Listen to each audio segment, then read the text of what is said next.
তিনটার সময় কাজ কাম সেরে এসে গোসল মোসল করে আমি কোথায় যাবো বলছে লালন সাই যাবো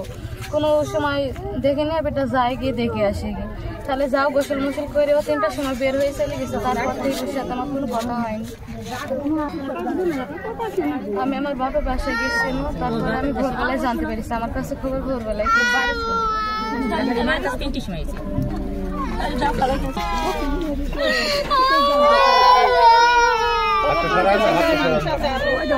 কিচ্ছু বলেনি মধু আমি গা ধুই কাপড় সাড়ে সাড়ে আমি তো কুড়তে আছি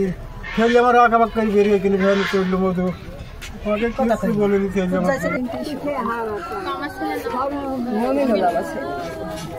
কি হয়েছে আপনার ছেলের? ট্রেনে কাটা পড়েছে মুখ খোলো